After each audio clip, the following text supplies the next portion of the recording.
नमस्कार, welcome back to my YouTube channel.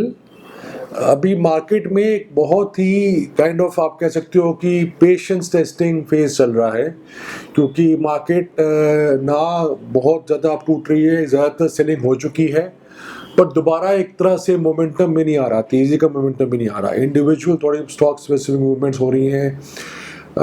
Nifty वही 100-200 point ऊपर जाता है, फिर 200 पॉइंट नीचे आ जाता है, दो स्टेप्स आगे, फिर 2 स्टेप्स पीछे, फिर 2 स्टेप्स पीछे, फिर 3 स्टेप्स आगे।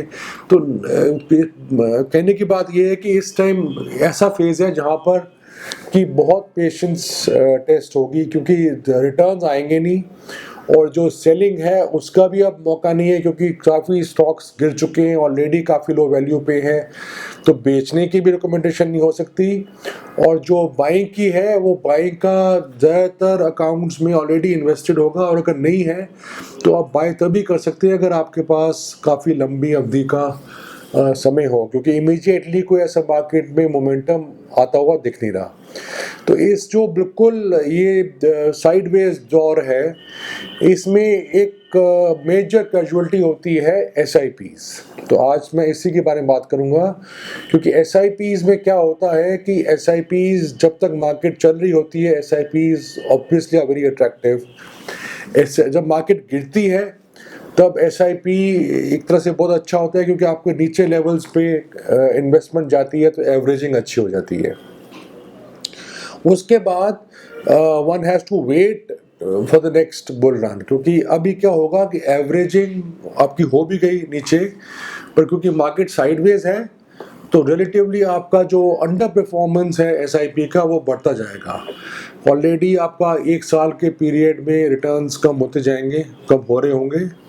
अब धीरे करके 2 साल के 3 साल के पीरियड के भी जो रिटर्न्स हैं वो बहुत ही नॉमिनल लगेंगे, क्योंकि मार्केट जहाँ रुक गया है वहाँ पे अगर आप देखें तो अगर 2019 में भी मार्केट ने 12,000 तक टच किया था, तो अगर 3 साल की एसआईपी भी है तो उसका एवरेज कोई बहुत ज़्यादा नीचे नहीं होगा। तो धीरे करके एज टाइम पासिस, जैसे 2-3 महीने और निकलेंगे तो उसका भी जो CAGR है वो कम होता जाएगा।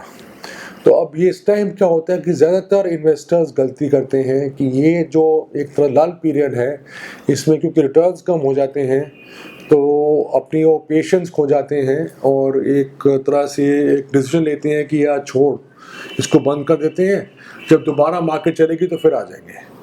अब मेरा सिर्फ आपसे आग्रह ये है कि ये गलती ना करना, इसलिए मैं वीडियो भी इस टाइम बना रहे हैं, क्योंकि यही एक फेज़ आएगा अगले 2-3 महीने का जब ज़्यादातर एसआईपीज में प्रेशर होगा, और एसआईपीज बंद करने की का बहुत ही आपको टेम्पटेशन होगी, बहुत ही दिल चाहेगा कि एसआईपी बंद कर दो, या अगर और निकालना भी नहीं पैसा तो जो एसआईपी जारी है उसको बंद कर दो।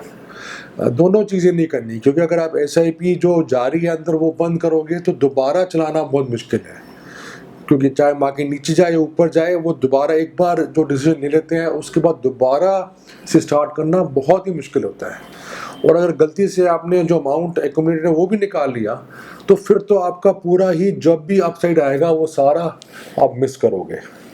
तो इसलिए दोनों चीज़ें नहीं करनी, आपने किसी भी तरह से अपनी एसआईपी सस्टेन करनी है इस लल पीरियड में, और अगर एसआईपी बढ़ा सकते हो तो अलग बात है, पर एसआईपी बंद नहीं करनी, और ना ही अमाउंट जो उसमें है उसको निकालना है।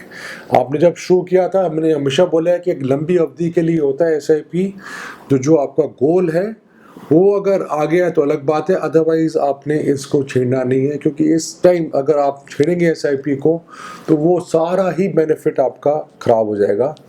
जो पहले बेनिफिट आया हुआ है और जो आगे बेनिफिट आना है वो सब आप मिस कर दोगे।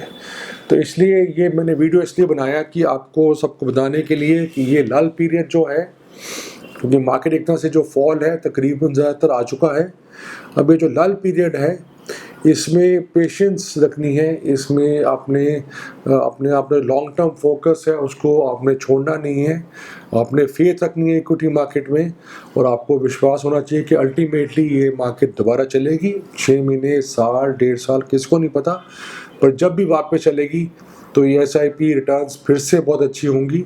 तब तक के लिए आपको बने रहना है, किसी भी हालत में बने रहना है। और अगर कोई डिप दोबारा से आए मार्केट में तो एसआईपी को बढ़ाने की भी चेष्टा करनी है, पर अगर बढ़ा नहीं सकते तो डेफिनेटली बने रहें। और ये थोड़ा सा जो बुल मार्केट होता है बहुत इजी मार्केट होती है, जो इनिशियल फॉल होता है वो भी थोड़ा सा एक तरह समझ आ जाता है, क्योंकि आपको दिखता होता है कि आप अच्छे रेट्स पे ले रहे हैं। और इसके बाद अब जो ये लल है मार्केट का, जो ज़्यादातर साइडवेज मूवमेंट है, जो कि एक फेज़ होता है बेयर मार्केट और बुल मार्केट के बीच में, इसमें पेशेंस रखना बहुत ज़रूरी है। आप अपने इन्वेस्टमेंट जो आपका प्लान है उस पर बने रहिए, एसआईपी को कंटिन्यू करिए, तभी जाके आपको अगले बुल मार्केट में उसका बहुत ही अच्छा फ़ायदा मिलेगा। तो यही था मेरा ये इस वीडियो का मकसद। आई होप कि आप सब अपनी एसआईपी जो भी आप कर रहे हैं, या अगर शेयर्स में भी आप रेगुलर इन्वेस्टमेंट कर रहे हैं, तो आप उसको ज़रूर बने रखिए, उस प्लान को ज़रूर जारी रखिए। जो भी आपका सिस्टमेटिक प्लान है उसको आप ज़रूर जारी रखिए, बल्कि कोशिश करिए अगर आप उसको इंक्रीज़ कर सकते हैं। पर अगर इंक्रीज़ नहीं भी कर सकते हैं तो जो एग्जिस्टिंग है उसको किसी भी हालत में आपने तोड़ना नहीं है और उससे भटकना नहीं है। और जो आपका लॉन्ग टर्म ऑब्जेक्टिव है तभी अचीव होगा कि अगर आप इस दौर से गुजर जाएंगे। ये आपका एक तरह से अग्नि परीक्षा का दौर है, और मैं ज़रूर उम्मीद करूँगा कि आप सब इस दौर से अच्छे से उभर के आएंगे और आगे चलकर पूरी मार्केट का जो फ़ायदा होता है एसआईपी का वो लेके जाएंगे। Thank you so much for watching my video. अगर आपको अच्छा लगा तो ज़रूर लाइक और शेयर करिए। ये आगे जो नंबर्स आ रहे हैं ये मेरे ऑफिस के नंबर्स हैं।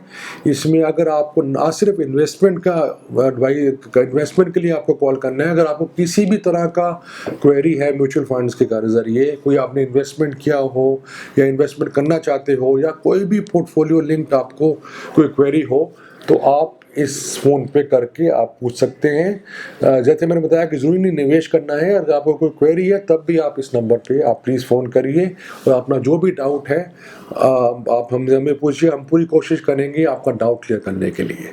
Thank you so much. नमस्कार।